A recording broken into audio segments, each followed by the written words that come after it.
Hello, everybody. Thanks for tuning into my channel. We've got a huge weekend of college football action this weekend. Before we get to that, though, please be sure to like this video, share it with anyone else you think would enjoy it, subscribe to my channel, and turn on those notifications so that way you get alerted to whenever a new video drops on my channel about college football, about history, or anything else that I might do a video on. So let's update you on the progress for this season. We are 1/3 of the way through the 2021-2022 college football season, which is a bittersweet moment because that means we've only got a few weeks of college football action left for the regular season, but it also means we're getting into the meat of conference schedules. We're getting into now big matchups between Big Ten teams, between Pac-12 teams, between SEC teams, ACC teams, and all of that good stuff. So far, in week 4, I went 15-6 overall, so not a great week out of 21 picks. Not bad. Won almost 3 times as much as I lost, but would have liked to have done a little bit better. Overall for the season, I am 68-16 for the picks.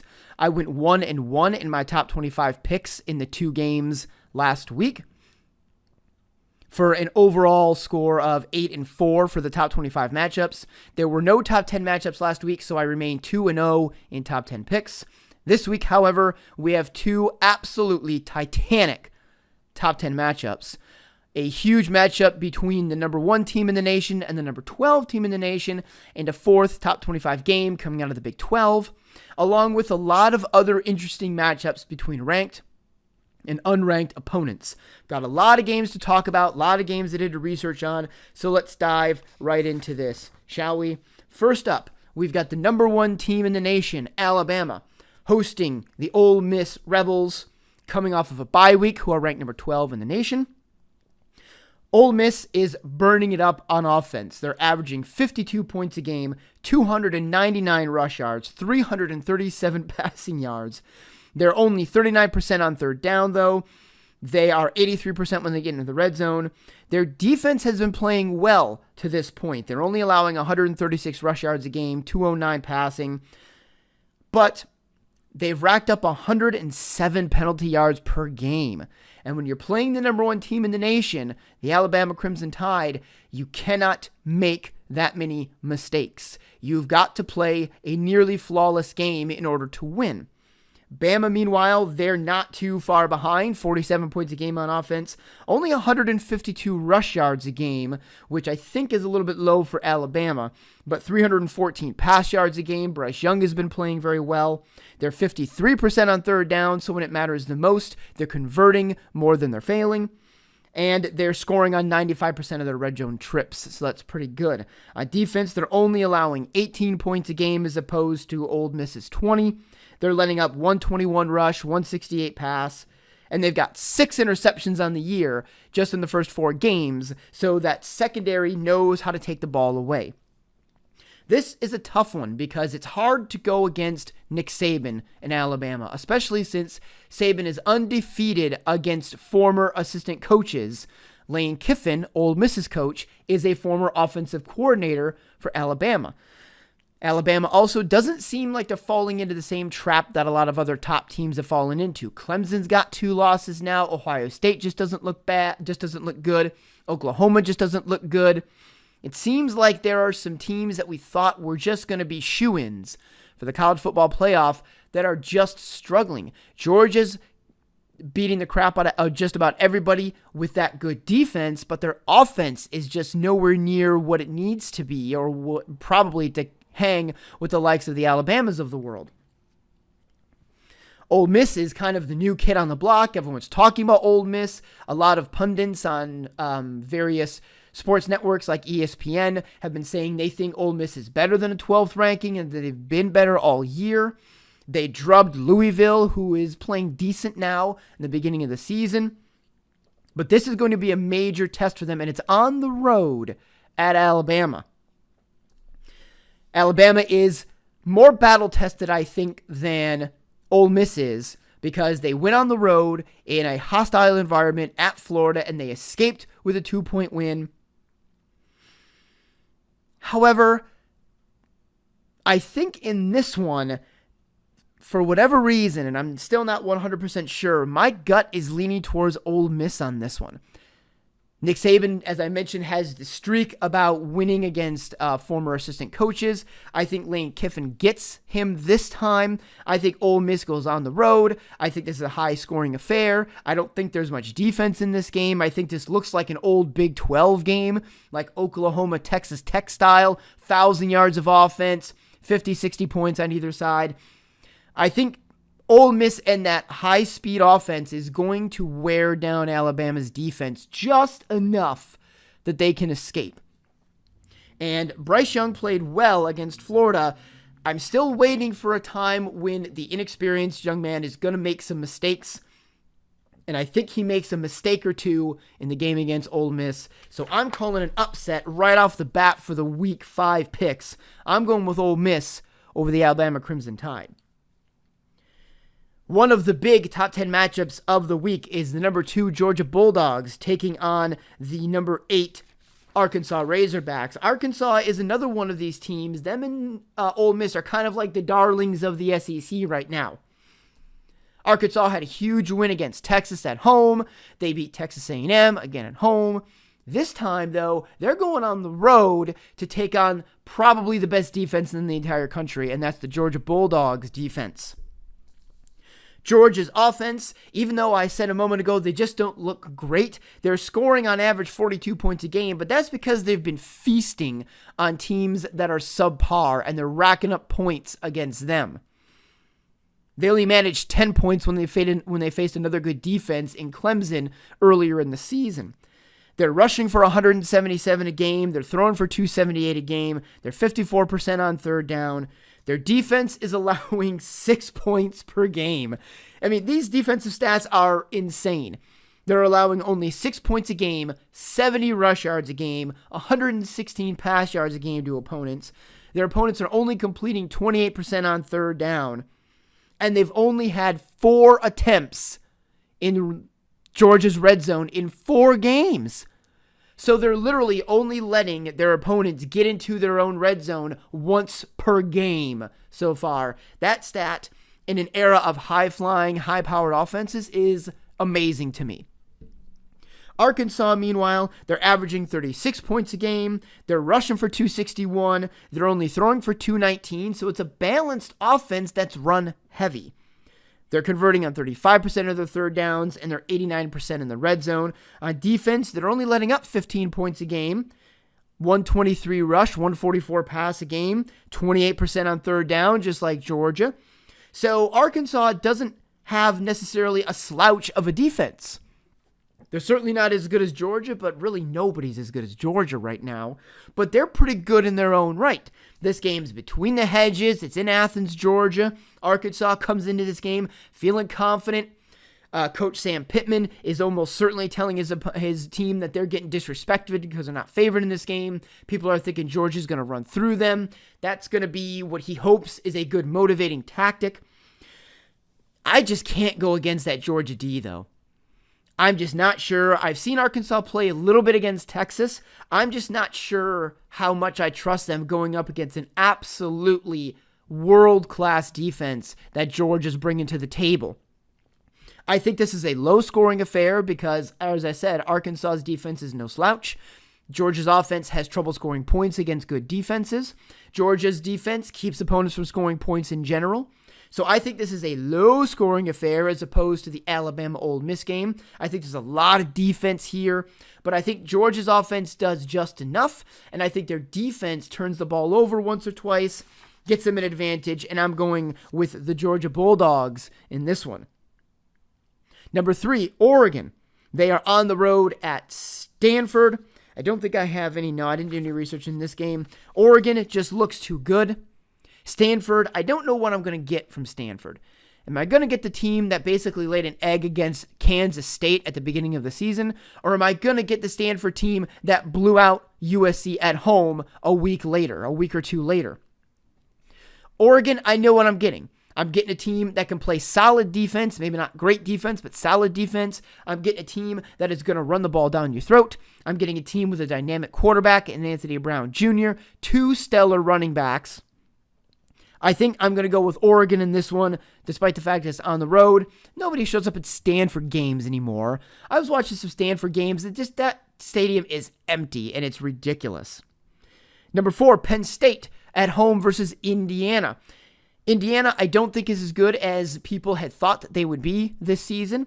I don't necessarily fully trust Penn State's ranking this season. I don't know if I trust that they're actually the 4th best team in the nation right now, but I'm going to go with them because I think that they're better than Indiana, and I think one of the things that propelled Indiana's season last year during the COVID season was a win early in the season against Penn State at home. I think Penn State's going to use this as a revenge game for motivation, and I think they take out the Hoosiers. So go with Penn State on that one.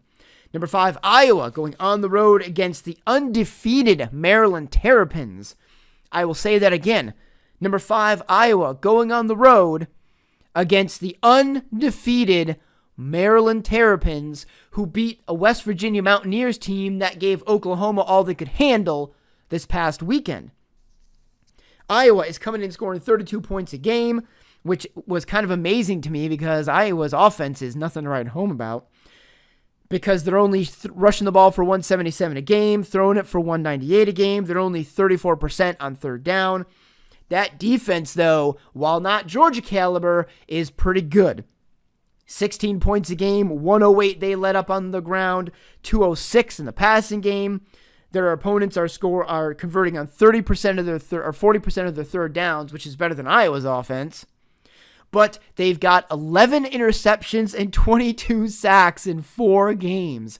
Iowa's D is a ball hawk defense. They know how to turn the ball over. They know how to create fumbles and get fumbles. They know how to pick their opponents off. They know how to get into the end zone on defense. Maryland, meanwhile, they're averaging 37 points a game, 166 rush, 325 passing in their passing attack. They're 41% on third down. Their defense is allowing 14 points a game, 104 rush yards, 213 for passing, and 31% on third down. They're only letting their opponent score 64% of the time on the red zone possessions. So Maryland isn't necessarily a slouch of a team. I picture this looking a lot like the Michigan-Rutgers game from this past weekend, where I think a lot of people felt that Michigan was going to win that game bigger than they did. I certainly felt that Michigan was going to win that game bigger than they did. Rutgers put up more of a fight. They only lost by a touchdown. I picture this game going the same way. There's always the traditional story in college football is that when you're a team from like the West Coast or the Midwest or the Great Lakes area like Iowa, and you go east to Maryland, because of the time differential, it's kind of these lazy noon starts that feel like it's 11 or 10 in the morning, and sometimes that can bite you in the rear end. I think Iowa suffers from that a little bit, but again, that defense is something I trust, so I think they get the job done on the road. I think they hand Maryland their first loss of the season. Go with Iowa for this one. Number 6, the aforementioned Oklahoma Sooners on the road at Kansas State. Kansas State dropped out of the top 25 after their loss to Oklahoma State last week. Despite the fact that Oklahoma hasn't played very well, they did manage to beat a game Virginia Tech team at home. And Kansas State is without their starting quarterback, Skylar Thompson. They're not throwing the ball very much. They're relying on defense, and they're relying on running the ball. That formula was not enough against Okie State last week. It will not be enough this week against the Sooners. Plus, K-State has beaten Oklahoma State 2 consecutive years. And I think Oklahoma is chomping at the bit to alleviate that issue this coming week. So go with Oklahoma for this one. The second of our Titanic top 10 matchups of the season pits the number 7th ranked Cincinnati Bearcats coming out of the American Athletic Conference, although in a couple of years soon to be part of the Big 12 Conference, against the undefeated Notre Dame Fighting Irish, coming off a gigantic win last week against Wisconsin at Soldier Field. This game, the stats on this are pretty even. Notre Dame is throwing the ball for 286 a game. They're only rushing the ball for 80 yards a game, though, which was surprising to me when I saw that stat. They're averaging 35 points a game, 36% on third down, and they're converting on about 9 out of 10 red zone possessions. Their defense is letting up 23 a game, 130 a game on the ground, 235 through the air, 30% for opponent third down completion percentage, and 87% opponent red zone completion.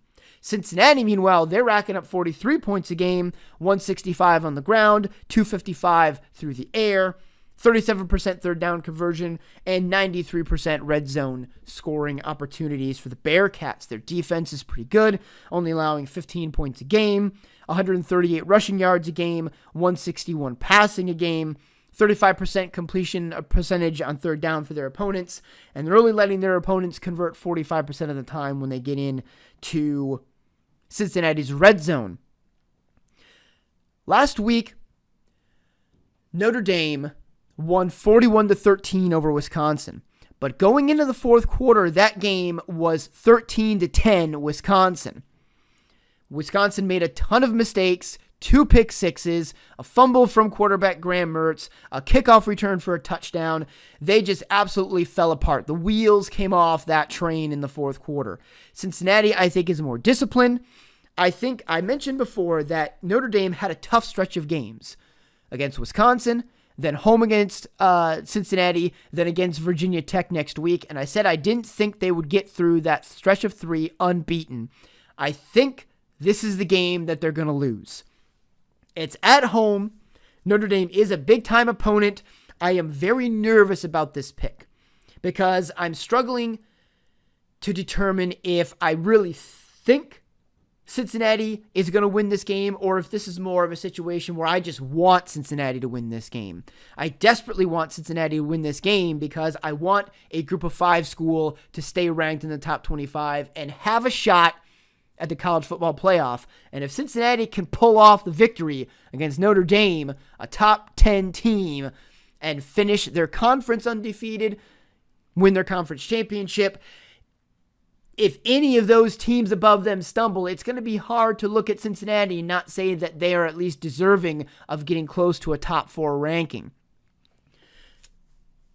So, yes, I do want Cincinnati to win that game, and so I have to determine whether or not that's the driving force in this pick or if I really do think Cincinnati is good enough to beat Notre Dame. Looking at how Notre Dame's played this season, that score against Wisconsin is deceptive because of the mistakes that Wisconsin made that led to that score. But up until that point, that was a defensive game where neither offense was really doing that much, and it was slow, slogging down the field, getting field goals, a touchdown every now and then. Notre Dame has struggled against inferior opponents like Purdue and like Toledo this season. I think Cincinnati is an experienced team. I think they're a veteran team led by a veteran quarterback in Desmond Ridder. They've got some good players on offense. They've got some good defense. I think they're going to be outsized by Notre Dame, but I don't picture Notre Dame using that size to their advantage. I think Cincinnati is going to do just enough in a close game that's not super high scoring. I think they get the job done. So go with the Cincinnati Bearcats in this one. Number 8, Arkansas. I have them losing to Georgia, as I just mentioned. Number 9, Notre Dame. As I just said, I think they're going to lose to Cincinnati. Number 10, Florida. They are on the road at a game Kentucky team. This one, I'm going to go with Florida on this one because I think Florida is just a better team. And again, as I commented before, that loss against Alabama, despite the fact that it was a loss, they were down by almost 3 touchdowns, and they came back in that game. That showed me a lot about what the Florida Gators are about this year. Kentucky's a good team, but I'm not sure if they've played the caliber of opponent that Florida has played this season. So I'm going to go with the Florida Gators on the road against the Kentucky Wildcats. Number 11, Ohio State. They're on the road at Rutgers. Rutgers, as I've already mentioned, had a close loss against Michigan. Ohio State is not playing that well on offense, especially in the running game, and they're definitely not playing anywhere near what we thought they would be playing at on defense, especially their run defense. I have not actually seen Rutgers play this season. I would imagine that this game would be something like the Michigan game, maybe a little bit more of a disparity in the end score between the two. I think Ohio State gets the job done. I think maybe Rutgers performs at least halfway decently, but I think Ohio State wins by a touchdown or 2 in this game, maybe 17 points. Number 12, Ole Miss. I've already called them upsetting the number 1 team in the nation, Alabama. Number 13, BYU. I got to admit, I'm starting to believe in the Cougs. They got something kind of magical going on there this season. Winning the Holy War for the first time in 9 years, following that up with a win against another ranked team the next week at home. I think head coach Kalani Sitake has got something brewing there in Utah that's working. They are on the road at Utah State University, so they don't have to travel that far. I'm going to go with BYU on this. Utah State is a decent Mountain West team, but I think BYU has got something working, so I'm going to go with the Cougars on that one. The number 14, Michigan Wolverines. As we talked about, they are on the road at Wisconsin this week. I talked about earlier the mistakes that Wisconsin made in the game against Notre Dame. I believe that Wisconsin will clean up many of those mistakes, and I don't think you will see them throwing 2 pick sixes against Michigan. I don't think you'll see them fumbling the ball a lot against Michigan. I don't think you'll see them letting up kick return touchdowns against Michigan. Michigan does not throw the ball around, especially not since their starting wide receiver, Ronnie Bell, has been out with an injury. So they're basically playing Harbaugh ball, where they're running the ball, they throw when they need to, but it's not overwhelming, and they play good defense because Michigan has a good defense that they've built up.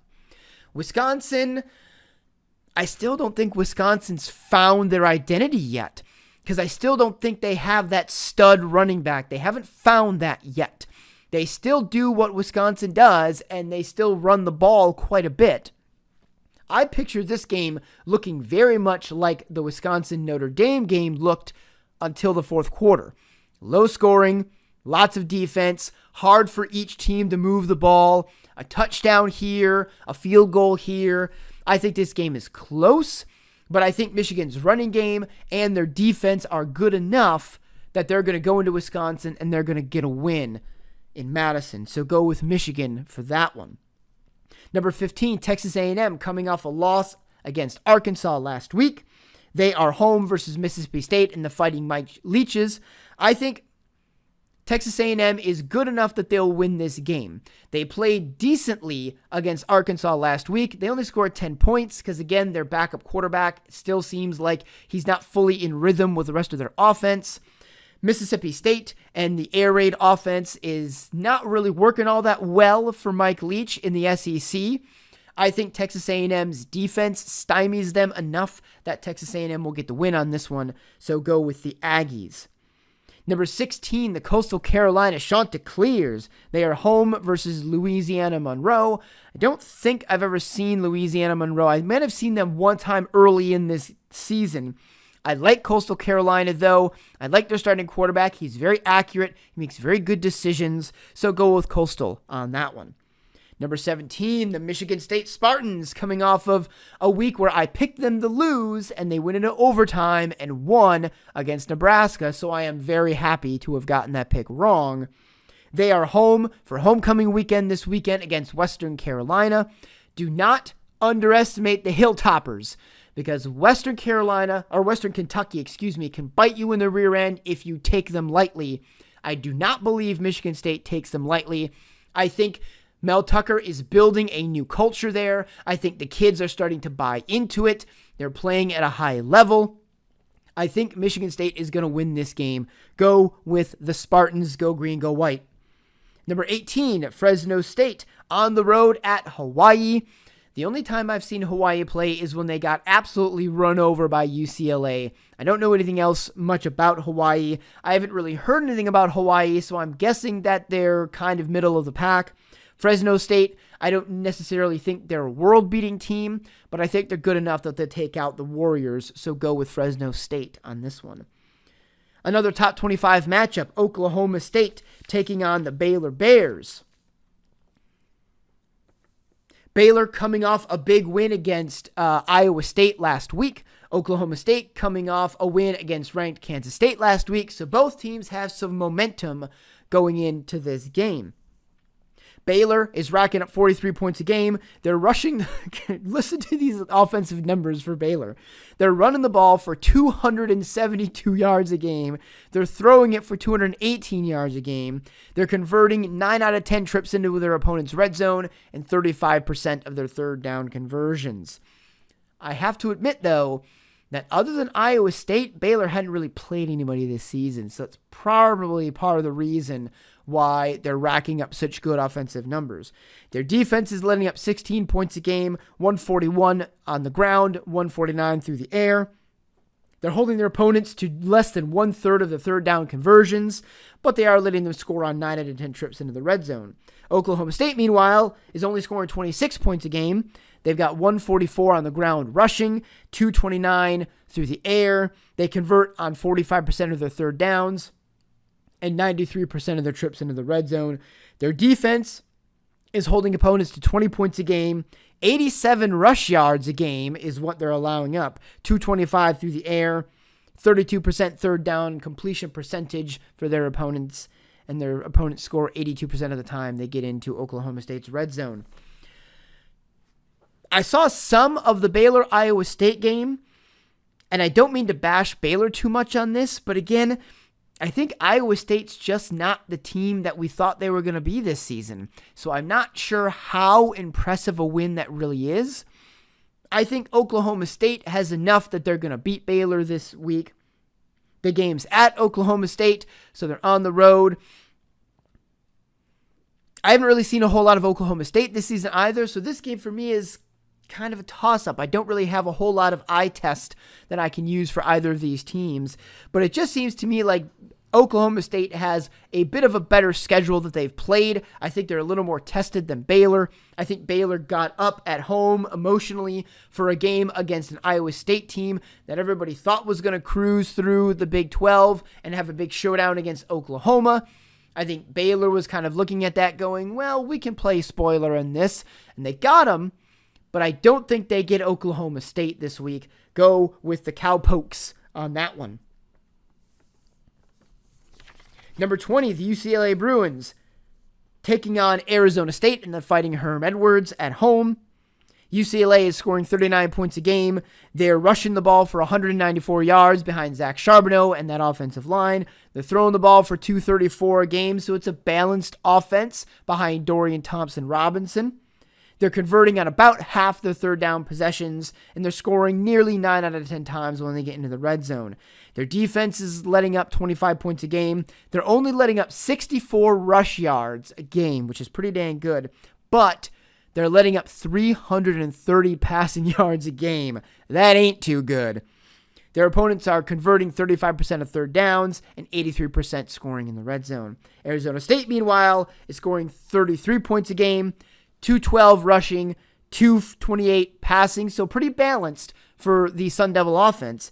They're converting over half their third down possessions and 84% on in the red zone.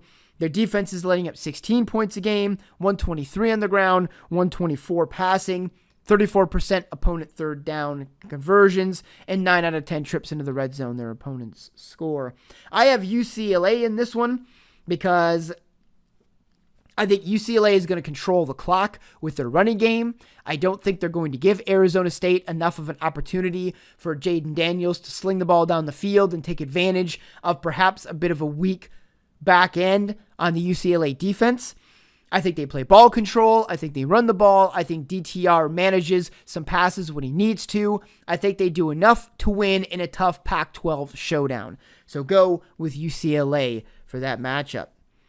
Number 22, Auburn, coming off a game where they were behind for most of the time against an inferior opponent in Georgia State last week, going on the road to take on an LSU team that lost to the aforementioned UCLA Bruins a couple of weeks ago, and just doesn't seem like they're quite back to the 2019 level that some people were hoping they were going to be at earlier this season. I'm going to go with LSU in this one. It's on the road. It's a night game in Death Valley. I love night games at LSU. They're so loud. They're so ridiculous. It's an SEC opponent, a ranked SEC opponent. I think that fan base is going to be going out of their minds. I think LSU rises to the challenge. I think Auburn, who benched Bo Nix, their starting quarterback last week in that game against Georgia State, I think they've got some turmoil going on with new head coach Brian Harsin. I don't know if it's going to be solvable in a week's time, so I'm going to go with the LSU Tigers on this one. Number 23, North Carolina State coming off a giant upset win at home against Clemson. They are home versus Louisiana Tech. I think there is no letdown this week. I think North Carolina State gets the job done. Look for them to get the win. Go with the Wolfpack. Number 24, the undefeated Wake Forest Demon Deacons. I'll say that again. The undefeated 4-0 Wake Forest Demon Deacons. What? They are home versus Louisville, the Louisville Cardinal. I don't know what I get with Louisville. Am I going to get the team that got absolutely run out of the stadium against Ole Miss? Or am I going to get the Louisville team that has looked good in the last couple of games that they've played? I watched a little bit of the Wake Forest game last week against Virginia. Virginia had a high-powered offense where they were throwing the ball for over 300 yards a game, and Wake Forest throttled them and beat them by 20 points. I don't really trust Louisville that much because they seem like they're too up and down for me this season. I'm going to go with Wake Forest on this one at home to go to 5-0 for Wake Forest. Who would have predicted that when this season started? And then number 25, the Clemson Tigers. The number 25 team in the nation, the Clemson Tigers. When's the last time they were ranked that low? My God. Coming off their second loss of the season, they are home versus Boston College. I think Clemson goes into this game angry. I think Clemson goes into this game thinking that despite the fact that they have an ACC loss now, they still have the rest of the ACC schedule ahead of them. The college football playoff might be beyond their reach at this point, but the ACC title game is still in front of them. I think they have to win this game. I think they come in angry, but I also think they come in with a sense of desperation. Boston College is not a team to sneeze at. It's a serious opponent this year, but I think Clemson does just enough to get the job done and stay ranked in the top 25 and keep their ACC title hopes alive.